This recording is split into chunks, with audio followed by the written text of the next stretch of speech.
రాజనగరం నియోజకవర్గం కోరుకొండ మండలం నిడిగట్ల గ్రామంలో పల్లిబాట జనవాణి కార్యక్రమంలో ఎమ్మెల్యే బత్తుల బలరామకృష్ణ మాట్లాడుతూ మండలంలో రీసర్వేపై ఏ సమస్య ఉన్నా మండలంలో ఉన్న డిప్యూటీ ఈ సర్వే తహసీల్దార్ అంబటి రజనీని రీసర్వే చాలా బాధ్యతగా చేస్తున్నారని తెలియజేస్తూ రీసర్వే ఏ సమస్య ఉన్నా రీసర్వే డిప్యూటీ తహసీల్దార్ అంబటి రజనీ కలిసి మీ సమస్యను పరిష్కరించుకోవాలని ప్రజలకు తెలియజేశారు. అదేవిధంగా 3 సిలిండర్లు గ్యాస్ ఈ నెల ఆఖరు లోపల బుక్ చేసుకోవాలని తెలియజేశారు. అదేవిధంగా వ్యవసాయానికి కావాల్సిన పనిముట్లకు అర్జీ పెట్టుకుని తీసుకోవాల్సిందిగా కోరారు.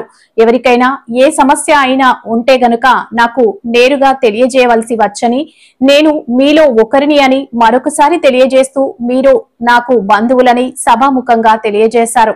ఈ కార్యక్రమంలో జిల్లా జాయింట్ సెక్రటరీ మేడిశెట్టి శివరాం, మండల అధ్యక్షులు అడ్డాల శ్రీను, ముక్క రాంబాబు, టీడీపీ, జనసేన, బీజేపీ నాయకులు ఈ కార్యక్రమంలో పాల్గొన్నారు.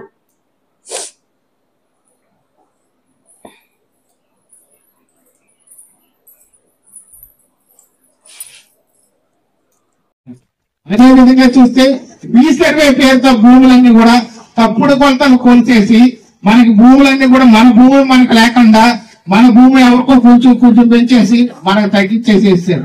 దాని మీద కూడా ఇక్కడ మనకి కోరుకొండ మండలంలో కూడా మీ అందరి భూములు కూడా ఇప్పుడు మళ్ళీ అట్లా సెట్ చేస్తున్నారు.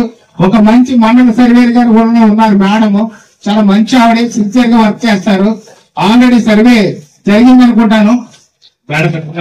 కూడా మీకు ఏదైనా దాంట్లో తేడా పాడాలు ఉంటే కూడా అది కూడా అర్జీల రూపంలో ఇస్తే వాటిని కూడా సరి చేస్తామని మీ అందరికీ తెలియజేసుకుంటూ ఒక విషయం చెప్తున్నాం. మీకు ఏ సమస్య ఉన్నా బత్తుల బలరామకృష్ణ అనేవాడు మీ ఇంటిలో మీతో పాటు ఒక్కడని గుర్తించండి. ఇది ఎలక్షన్ల ముందు చెప్పిన మాట కాదు, ఎలక్షన్ అయిపోయిన తర్వాత మీ గ్రామానికి వచ్చి మీకు చెప్తున్న మాట. ఎప్పుడు ఏ అవసరం ఉన్నా ఎవడో నాయకుడు ఉంటాడు, ఎవడో దళారుడు ఉంటాడు, ఎవడో ఇటు బంధువుడు ఉంటాడని చూడకండి. మీరందరూ నా బంధువులు, నేను మీ బంధువుని. ఎవరికి సమస్య ఉన్నా సరే నా దగ్గరకు వచ్చి ఒక్క ఫోన్ చేయండి, లేకపోతే ఒకసారి కలవండి.